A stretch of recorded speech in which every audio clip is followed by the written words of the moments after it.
conversava até com o nosso amigo ali, que casa espírita que a gente pode chegar e antes da palestra comer um jão, recém-tirado do pé. Então a minha paga, né, já está feita, recebi antecipadamente. Agora só me compete entregar o serviço ao qual fui chamado para prestar. Mas eu adoro essa ambiência da casa, eu adoro a beleza desse lugar aqui, né? Sempre que sou convidado pelos Hungrias para vir aqui, eu venho com muita alegria, porque eu acho lindíssimo, eu acho essa paz daqui, esse canto de Niterói, uma bênção. Então a gente agradece sinceramente a oportunidade de estar aqui conversando com vocês nesta manhã, nesta tarde. E o assunto que nos traz, que a gente pensou em compartilhar com vocês nesta tarde, é sobre a reencarnação.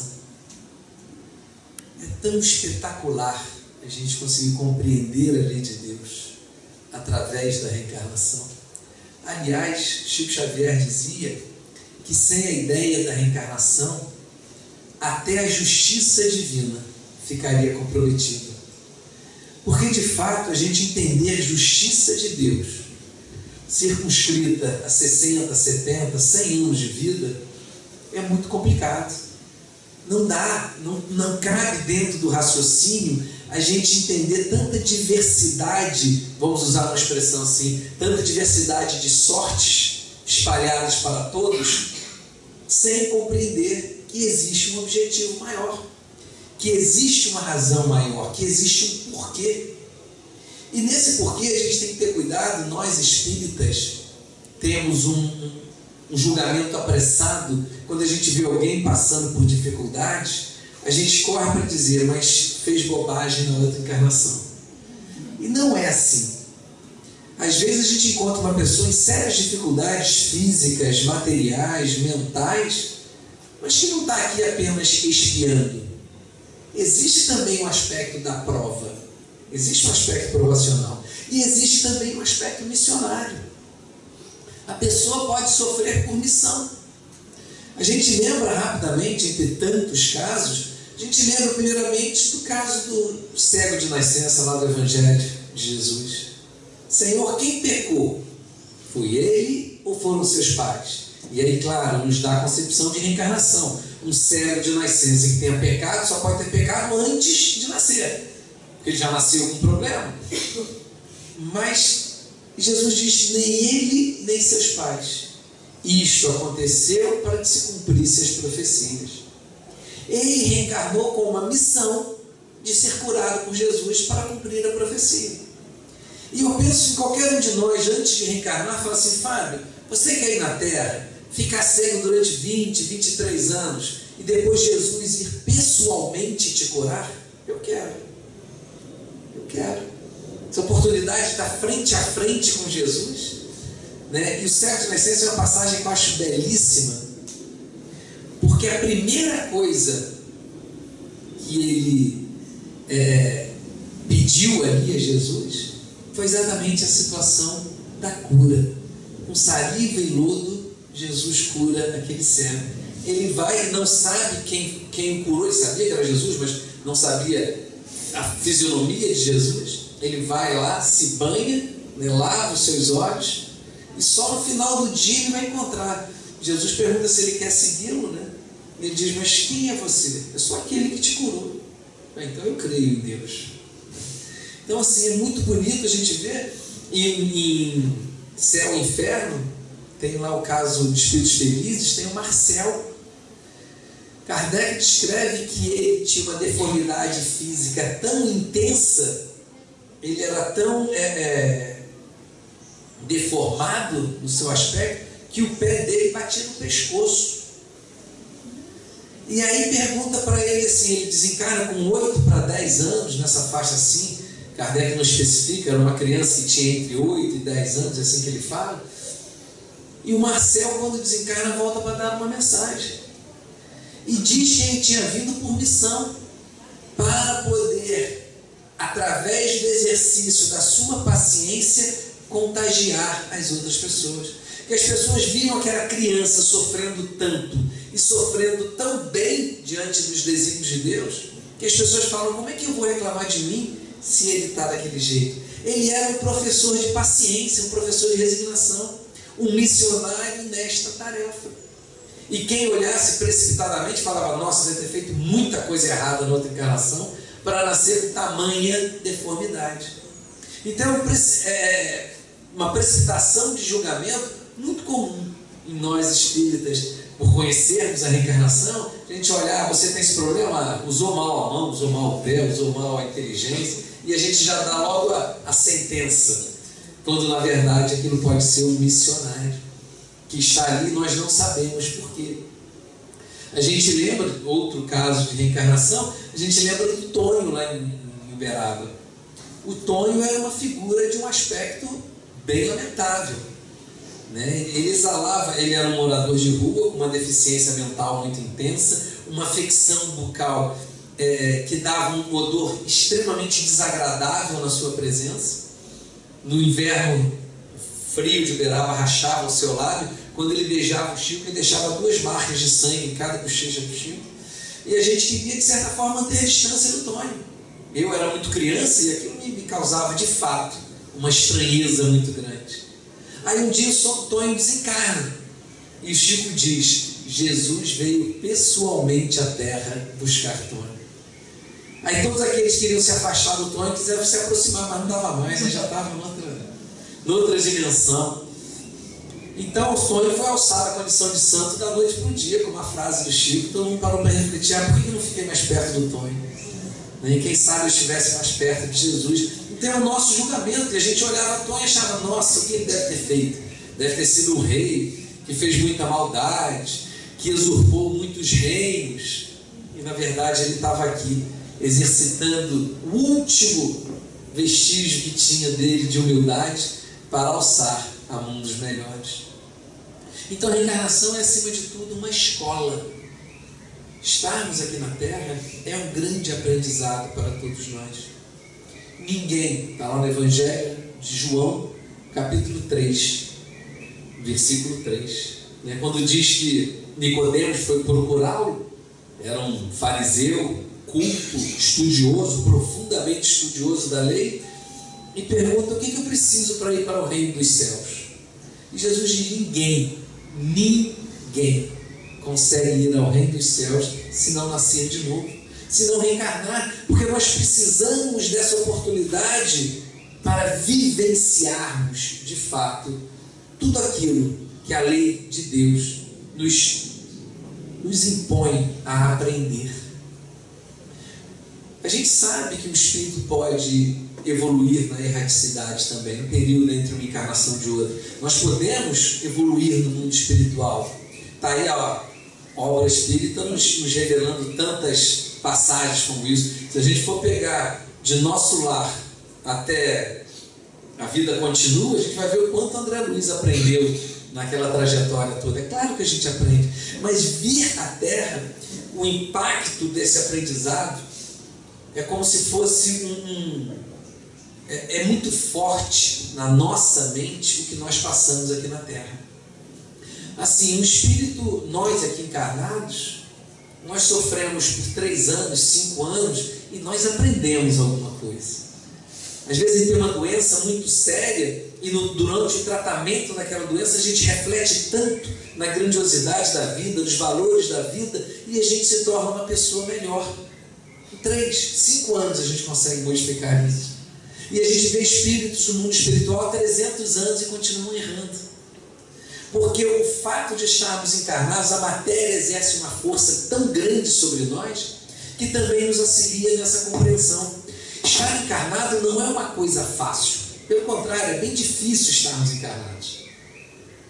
Falo não só por nós, eu falo também por Alcione, uma referência, vivendo em mundos felizes como era Sírios, e ela vem, isso está narrado em Renúncia, né, no primeiro capítulo de Renúncia, e ela vem à Terra, ela se propõe, né, pedir autorização para vir reencarnar, para ajudar não só Apolo, né, que a gente sabe que é a reencarnação de Ciro, lá de 50 anos depois, e que viria encarnar na condição do padre Carlos, e ela pede autorização para ajudar a ele e toda a sua família. Todos aqueles personagens 50 anos depois estavam na Terra naquele momento e ela queria muito ajudar. E o seu benfeitor espiritual fala para ela: mas por que isso? Ajuda daqui, não vai para a Terra não, é tão difícil. Conhecemos espíritos que voltaram à Terra em missão e retornaram à parte espiritual onerados por sérios débitos. O missionário também pode voltar onerado por débitos. O missionário também pode errar. Não foi isso que o Espírito de verdade disse para Kardec? E se eu não der conta dessa tarefa? Não se preocupe, meu filho, tem outro. Eu não se preocupe com isso. O missionário não é infalível. Por que ele não é infalível? Porque uma vez em contato com a matéria, nós passamos a sofrer as vicissitudes da matéria. Nós sentimos fome, nós sentimos tristeza, nós sentimos angústia, nós sentimos uma série de coisas, muitas delas provocadas exatamente pela nossa condição de encarnados. Encarnados. As mulheres sabem o que o hormônio faz no corpo delas ao longo de um mês. Se estivesse fora do corpo, fora do hormônio, não teria essa influência toda. Coisas simples, que a gente sabe: eu não sei o que houve comigo, hoje eu acordei numa situação diferente, mais irritada, mais calma, mais triste. A gente fala das mulheres, a gente sabe que os hormônios têm uma influência muito grande no corpo masculino, mas as mulheres são muito mais sensíveis a essa influência desses hormônios. E a gente vê que é uma questão absolutamente um reflexo de uma coisa material. Quando a gente dá topada, dói, porque estamos encarnados. Por isso que o amigo espiritual de Alcine adverte ela: mas você vai, na Terra você vai sentir solidão, na Terra você vai querer se aproximar das pessoas que amam, você vai se sentir triste porque o amor não correspondido. É difícil estar na Terra. Mas ela fala: eu quero, por amor eu quero. E Jesus, compreendendo as minhas imperfeições, dizia Alcine, Jesus, compreendendo as minhas imperfeições, Ele há de me ajudar nessa tarefa. E quem já leu Renúncia sabe que ela sofreu uma vida inteira, mas com muita dignidade. Com muita dignidade. Vencendo as dificuldades e, sem dúvida nenhuma, impactando todos aqueles espíritos com quem ela se relacionou de uma forma muito intensa, para que todos eles pudessem compreender um pouco mais o Evangelho de Jesus. Veio em missão e cumpriu galhardamente a sua missão. Mas encarnar é difícil. A gente lembra, a gente citou aqui ainda há pouco Ciro, né? Ciro, a gente vai ver Ciro em 50 anos depois. Um escravo que foi liberto quando salva a vida, né, da sua grande amada, né, que viria a Célia, que viria depois a ser uma santa na Igreja Católica, como Santa Marina. Mas as pessoas perguntam assim: mas no livro 50 anos depois narra 3 encarnações de Ciro. Olha que intenso. No período ali de algo em torno de 10 anos, Ciro reencarna mais 2 vezes. 10, 12 anos, Ciro reencarna mais 2 vezes. Ele tem a primeira encarnação dele e ele dá a vida em nome de Jesus nos festejos romanos. Ele é alvejado por flechas envenenadas num daqueles espetáculos grotescos que os romanos promoviam com os cristãos. Ele teve a opção de renunciar, renegar a Jesus, mas ele não fez. Por fé, por amor a Jesus, ele cede a sua própria vida. E a gente olha e fala assim: que espírito extraordinário que foi capaz de ceder a sua própria vida a Jesus. Com certeza desencarna e vai para altas esferas espirituais por causa desse gesto. Não. Ele volta a reencarnar como uma criança enjeitada, com sérios problemas de saúde, que desencarna 1 ano depois, mais ou menos, ele desencarna. E a gente fica pensando assim: mas como um espírito que é capaz de ceder a vida por Jesus volta numa situação tão pior? Não nos é dito que o espírito nunca regride? E a gente fica com essa dúvida. Aí segue de novo, ele reencarna novamente. E novamente com uma criança enjeitada. Quando entregam lá para irmão Marinho, lá no convento. Toma que o filho é seu. Coitada, era mulher, não podia ter gerado aquele filho. Mas, e ela assume, séria na condição de irmão Marinho, assume aquela criança e cria ele durante uns 6 anos, mais ou menos. E depois ele também desencarna. E ela pergunta, numa das suas visões espirituais, de Quinéio Lúcio, que era o seu avô, pergunta, mas vovô, Ciro não deu a vida pelo Cristo? Por que sofre tanto ainda? Ah, minha filha, ele vem, alguns que cedem a vida a Jesus, vêm em missão e outros em expiação. Ciro é desse segundo grupo que cede por expiação. Em outros momentos, ele foi um déspota, usou do seu poder para espoliar diversas famílias, promoveu a morte e a destruição e vem tentando se reequilibrar. E a gente vê 1500 anos depois, 1500 anos depois, Ciro ainda reencarna como um padre inquisidor, espalhando a morte, a destruição, o ódio para tantas pessoas. E a gente volta à pergunta inicial, mas como assim? Como aquele Espírito que você deu a vida a Jesus faz isso? A gente precisa compreender que o processo de reencarnação é sempre um processo de aprendizado. Em alguns momentos, nós teremos ao nosso lado pessoas que favorecerão a exteriorização de boas atitudes nossas. Mas não quer dizer ainda que nós sejamos bons. Não é difícil compreender isso. Nesse momento, num ambiente de regeneração, eu sempre digo que a casa espírita, quando a gente fala assim, como é que deve ser o mundo de regeneração? Nós estamos vivendo um ambiente de regeneração aqui agora, onde a vontade de fazer o bem é maior do que a vontade dos nossos erros, dos nossos equívocos, de fazer o mal. Talvez lá fora uma criança nos peça R$1, e a gente fala, de jeito nenhum, você tem saúde, vai trabalhar. Aí chega aqui dentro, alguém me pede assim, você pode trazer 10 quilos de mantimento, porque está faltando na despensa? Claro, com o maior prazer. Aqui dentro as minhas atitudes são melhores. Se alguém pisa no meu calo aqui dentro, eu digo, vai com Deus. Lá fora, não sei o que eu vou dizer, não vale a pena repetir. Porque nesse ambiente regenerado, eu me comporto melhor. Mas não quer dizer que eu seja bom. Ah, Fábio na casa espírita é bom e na rua é ruim? Não. O Fábio tem as suas dificuldades nos dois ambientes. Mas uma vez aqui dentro, eu consigo puxar o melhor de mim para me comportar. E a encarnação tem esse papel. A gente vê isso exatamente na encarnação de Ciro. Quando ele teve Alcíone do seu lado, como uma mulher amada, Emmanuel, na condição do seu pai, o escravo Nestório, ele tomou atitudes corretas. Era um momento absolutamente favorável para o desenvolvimento das suas qualidades. Mas não quer dizer que ele tenha aprendido tudo. Não quer dizer que ele tenha levado as informações. A gente ouve uma palestra aqui e fala, nossa, aquilo que o orador falou é tão legal. E chega lá fora, a gente não coloca em prática. A gente aprendeu, quando a gente ouve, a gente aprende.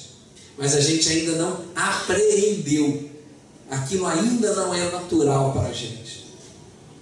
Ouvi outro dia o Márcio fazendo uma palestra lá na nossa casa espírita sobre perdão, lindíssima palestra. Mas o fato de eu ter gostado da palestra dele não me coloca na condição de uma pessoa que vai perdoar fácil quem me ofende. Ouvi tudo, prestei atenção em tudo que ele falou, anotei algumas coisas, mas isso não me torna uma pessoa capaz de perdoar facilmente, porque eu ainda preciso passar pelo aprendizado, pela minha luta, pela minha desenvolvimento e interiorização dessas qualidades. Ciro naquele momento estava absolutamente favorável, mas no outro momento, quando ele pede lá em renúncia para Alcíone, casa comigo, Alcíone falou, não posso porque eu tenho uma missão maior, ele já se desequilibrou todo. Achou que aquele senhor que estava com ela era amante, quando na verdade era pai, e ele resolve se casar com uma mulher que ele encontrou e aquela mulher não honrou as responsabilidades do lar, e ele se decepciona e vira então, com todo aquele ódio dentro dele, toda aquela mágoa dentro dele, um padre inquisidor, que vem, dando spoiler para o livro já, que vem no final assassinar exatamente a mulher que ele amava tanto. E eu acho que naquele momento, sim, ele teve um choque tão grande no seu processo espiritual, que ali foi um momento de despertar muito grande para ele. Então, quando a gente vem reencarnar, às vezes nós temos que aproveitar o momento que nós estamos aqui, e eu não tenho dúvida, se eu falo por mim, gente, cada um analise no seu próprio cenário. Eu acredito que eu nunca tive uma encarnação tão favorável para o aprendizado como essa que eu estou tendo. Eu entendo que o Espiritismo em minha vida não é merecimento, é misericórdia. Eu não reencarnei espírita porque eu sou bom e compreendo a lei de Deus. É exatamente o oposto. Eu imagino uma história que eu criei na minha cabeça, não é nada mediúnico, né? Fábio lembrou disso, não é nada disso. Eu criei essa história na minha cabeça. Que antes de reencarnar, aconteceu algo do tipo assim: Fábio, você vai para a Terra, mas você já conheceu Jesus em vários momentos e nunca conseguiu honrar esses trabalhos. Porque eu acredito que eu não sou cristão na primeira encarnação. Eu conheço Jesus de outros momentos, talvez como inquisidor, talvez como um cruzado, talvez como um sacerdote não tão respeitoso das suas funções. São os débitos que a gente vai trazendo do passado. Mas chega uma hora que fala assim: agora você vem, Fábio, como você conheceu Jesus e nunca compreendeu Jesus, dessa vez você vai reencarnar como espírita, para que você possa ter uma noção muito maior do que é o Evangelho de Jesus, para ter essa noção e, consequentemente, a responsabilidade maior pelas suas escolhas. E aí a gente vem espírita desde antes de nascer, porque na barriga da mãe a gente já era espírita. Mamãe não tinha essa opção, né, Danilo? Né? Mamãe sempre pedia lá em casa: quem come do meu pirão tem que ter a minha religião. Não existia essa assim: meu filho está cansado, não quer uma evangelização hoje. Não existia negociação. Eu lembro como toda criança brasileira gostava muito de futebol, e eu joguei futebol até a 4ª série. Na minha época era a 4ª série, hoje seria o 5º ano, né? Mas na 4ª série. Porque na 5ª série o jogo saía de domingo de manhã para sábado à tarde, horário de evangelização. Eu nem levei autorização para casa. Eu aposentei a minha carreira de futebolista naquele ano, porque não tinha mais opção. Entre jogar futebol no colégio e ir na evangelização na UME, não existia a menor possibilidade de negociação. E aí eu vou vendo a minha encarnação assim: os pais que eu tive, a oportunidade de conhecer Chico Xavier, a oportunidade de frequentar uma casa espírita durante todos os anos da minha vida, a oportunidade de ler e, por um acréscimo de misericórdia, com daqueles talentos que Deus nos dá por empréstimo, conseguir compreender isso tudo e perder essa oportunidade, será para mim um débito muito grande diante da lei de Deus. Então o Espiritismo em minha vida surge com misericórdia em relação aos meus defeitos, a minha incapacidade, e não por merecimento. E aí eu pego uma encarnação como essa, tão favorável, e não aproveito para interiorizar esses conhecimentos. Se eu não conseguir compreender e colocar em prática, vem numa próxima encarnação e eu reencarno num lar de ateus. Meus pais, ateus. O que o Fábio vai fazer? Se eu tiver aprendido nessa encarnação, eu mostro para eles o caminho de Jesus. Se eu não tiver aprendido, eu vou, junto com eles, cometer os meus equívocos. Aí fala: nossa, mas Fábio era espírita, compreendia tão bem, e agora ele é esse rapaz tão incompreensível em relação às leis de Deus. Ele piorou? Não. Eu não interiorizei o conhecimento quando eu tive a oportunidade. Vamos materializar um pouco mais esses exemplos. Amo a minha esposa. Está gravando, né? Amo a minha esposa e sou fiel a ela porque eu a amo profundamente. Numa próxima encarnação eu reencarno com um casamento provacional. E aí eu deixo de ser fiel. Porque eu não interiorizei a importância de respeitar os sentimentos dos outros. Entende? E aí fala assim, nossa, Fábio tinha um casamento tão feliz numa encarnação e na outra ele vem tão desequilibrado nessa área. Eu estou equilibrado porque encontrei uma pessoa que me compreende, que me ama, que retribui o meu carinho. Aí é fácil de eu manter a minha dignidade. Numa provação, numa expiação, lá vai Fábio cair de novo. Mas se eu consigo interiorizar isso agora, e não só sou fiel porque ela me trata bem, mas porque eu entendo que isso é uma obrigação minha, isso é um respeito, isso é um distanciar, manter isso é me distanciar daquele, do envolvimento, do relacionamento animal, como Kardec diz no Livro dos Espíritos, quando ele fala da construção da família. Se eu consigo interiorizar isso, eu posso ter um casamento provacional que mesmo assim eu vou dignificar aquele casamento. Hoje eu sou um bom funcionário porque meu patrão é ótimo. Se sou mandado embora, eu vou para uma outra empresa que o patrão não é bom, o que eu vou fazer? Desviar os recursos da empresa porque meu patrão não é bom? Se eu aprendi, se eu interiorizei os conhecimentos, eu não faço isso. Por isso a gente vê numa encarnação e outra coisas tão diferentes. Nós nos posicionamos de forma tão diferente durante o processo reencarnatório. Porque Fábio regrediu? Não. Ele não regrediu. Ele simplesmente não, como ele teve um momento muito favorável, ele se posicionou de uma forma boa. É aquele estagiário que vai numa empresa extraordinária com todos os recursos. E é fácil para ele trabalhar ali. Ele nem se preocupa, aperta o botão e tudo funciona. Ou se não fizer nada, alguém faz. Amanhã depois termina o estágio e ele vai para o mercado de trabalho. E ele não consegue fazer nada. Nossa, mas você estagiou tão bem durante 2 anos naquela empresa maravilhosa. E você não conseguiu e depois você vem aqui e não consegue fazer nada? Não sei. Não sei. Claro, com todo respeito, Emmanuel, a gente sabe que o exemplo arrasta. Mas tem que fazer. Só ver a mãe ir para a casa espírita não me torna um cara bom. Eu tenho que tentar fazer também. Emmanuel diz isso quando que o exemplo arrasta, porque quando eu vejo o outro fazer e tenho vontade de fazer, eu me torno bom.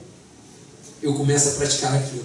Em algum momento, eu entendo que reencarnar é semear, e nós recebemos sementes o tempo todo. Semeamos e recebemos sementes. Nós iremos colher aquilo que plantamos, mas nós também colhemos algo que foram plantados pelos outros. Hoje, comendo jambo, esse pé foi plantado por outros. Eu me beneficiei disso. A doutrina espírita foi codificada por um grupo de espíritos extremamente preparados, missionários, a convite do Senhor Jesus, e nós nos beneficiamos disso. Quando a semente é boa, ela germinará. Não sei quando, porque isso depende da terra, isso depende do cuidado. Quando nós mostramos para os nossos filhos a importância de Jesus em nossas vidas, eles aprenderão um dia. Quando nós mostramos de forma muito intensa, a ponto de alterar, uma expressão do mundo de hoje, o mindset, quer dizer, o padrão mental daquela criança, impregnar dentro dela de uma forma intensa, que Jesus é importante, e isso quanto mais cedo melhor. Aqueles pais que deixam as crianças com 3 anos, nossa, não reparte brinquedo com ninguém, mas tudo bem. Com 9 anos, nossa, como faz bagunça, não respeita ninguém, tudo bem. Aí com 13 quer buscar a gente, não adianta mais.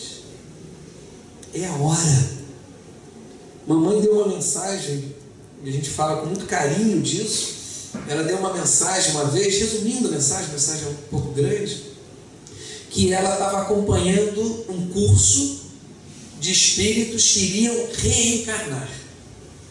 E ela percebeu naquela assistência determinado espírito que estava muito inquieto, triste, como se estivesse ali a contragosto. E ele se manteve em silêncio durante todo o curso. Até que no último instante do curso ele pede licença para falar. E ele diz: por favor, avisem aos pais da terra que nós precisamos de Jesus. matemática, português, biologia, tudo isso é para nós relembranças. Isso nós já sabemos.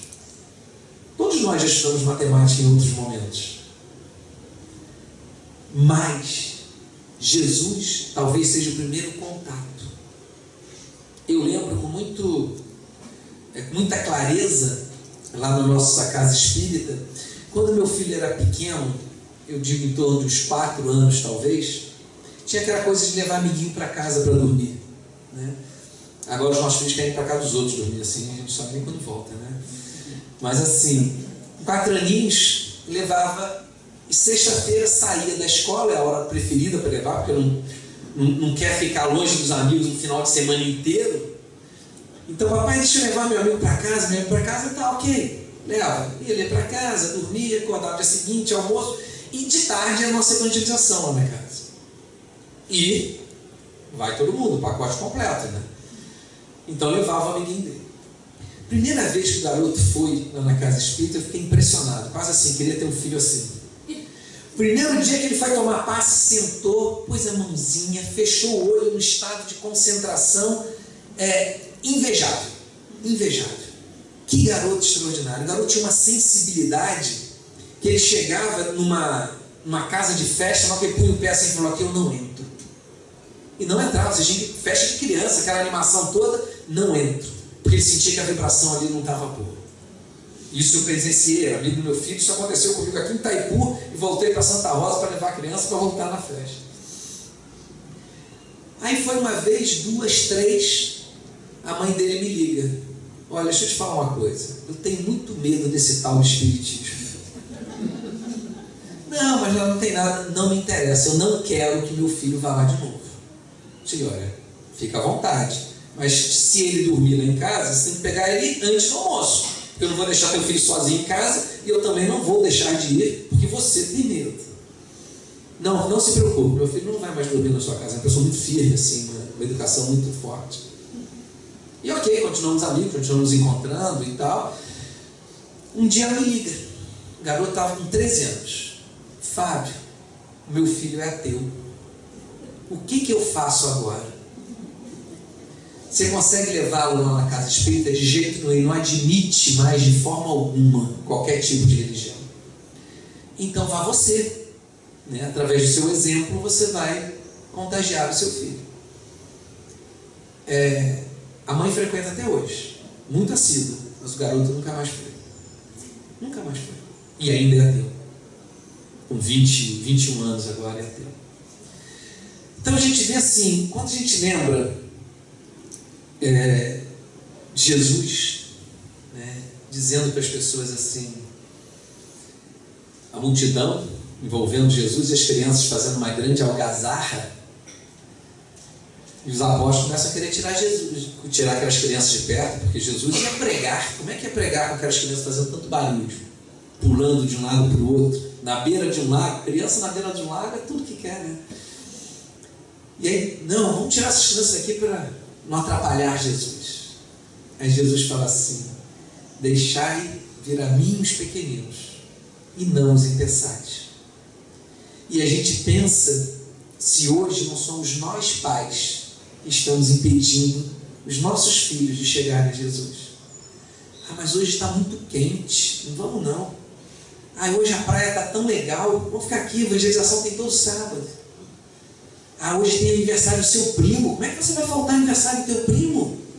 Seu primo só faz 6 anos uma vez na vida, mas também 7, 8, 10 também só faz uma vez na vida. E aí não pode ir na evangelização. E a gente pensa assim, os pais impedindo as crianças de irem. A gente tem uma criança lá na evangelização nossa, ele tem hoje uns 6 aninhos talvez. Quando ele tinha 3 anos, ele falou: mamãe, eu quero... Eles moram ali em Santa Rosa.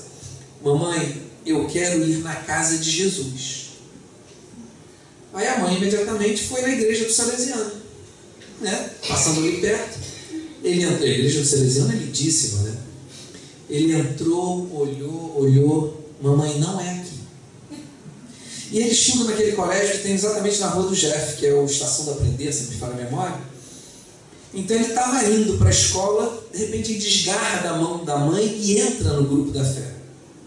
Mamãe, é aqui que eu quero ver Jesus. A mãe não era espírita, nem aceitava esse tal de espiritismo. A mãe levou 2 anos para contar para a mãe dela que estava frequentando uma casa espírita, porque a mãe era muito católica. E aí quando ela contou, ele falou: mas você demorou, você já devia ter procurado uma religião há mais tempo. E ela preocupada dizia para a mãe.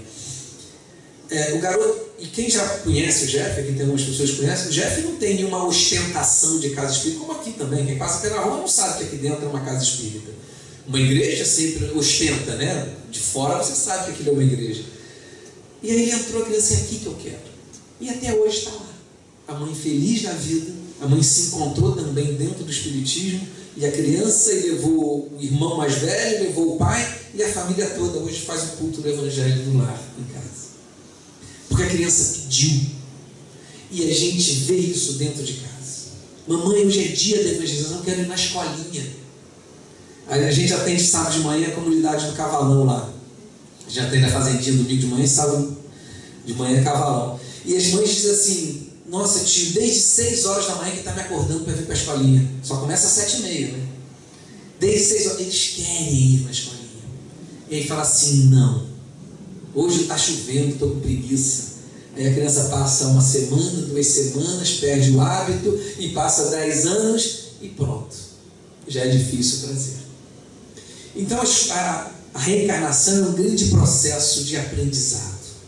Estar encarnado é a hora de nós refletirmos no que eu preciso impregnar dentro de mim de informações, para que quando a minha próxima encarnação não for tão favorável com essa, eu ainda continue respeitando Jesus, amando Jesus, querendo seguir Jesus.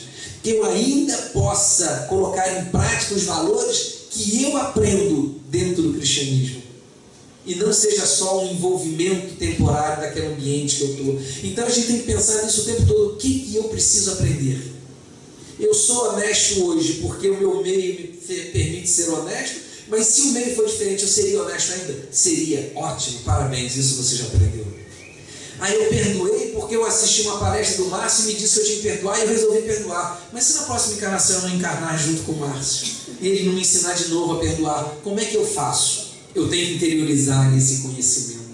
Então a gente tem que estar pensando o tempo todo: eu estou bom ou eu estou me tornando bom? Eu estou bom porque o ambiente está favorável a isso, ou eu já sou? Isso eu já aprendi. A gente aprende muito pouquinho, a gente sabe disso, mas que esse pouquinho seja significativo para a gente. E que a gente possa favorecer aqueles que nós amamos a também terem acesso às boas coisas. Se aqueles que nós amamos não querem frequentar a casa espírita por escolha deles, mas que ele conheça o espiritismo através do nosso exemplo, através das nossas atitudes, através das nossas escolhas. E ele vai falar assim: nossa, papai, depois que passou a frequentar aquela casa lá, ele se tornou uma pessoa mais paciente dentro de casa. Papai trata a mamãe melhor, papai me trata melhor. Aquela casa lá não deve ser ruim, aquilo lá deve ser bom. E é uma semente que a gente coloca. Talvez passe 10 anos, 20 anos, talvez até mais tempo do que isso. Mas ele sabe, aquela semente boa um dia germinará. E é isso que Emmanuel quer dizer: o exemplo arrasta. Não arrasta de imediato, mas arrasta.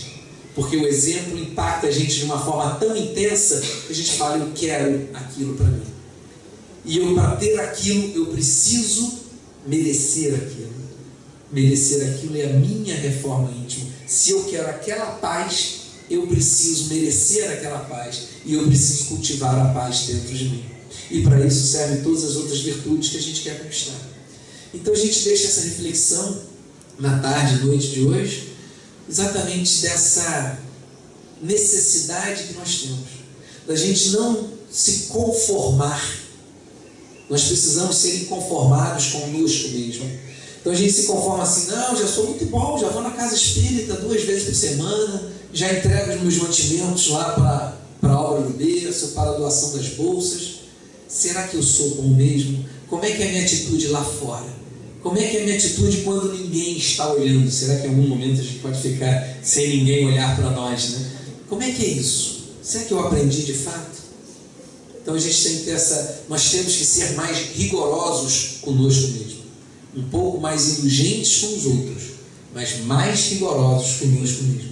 E aí a gente vai aproveitar uma encarnação absolutamente favorável para o aprendizado, para interiorizar essas informações. Que Jesus nos abençoe, nos fortaleça e que nós possamos continuar caminhando e interiorizando os ensinamentos de Jesus. Que assim seja.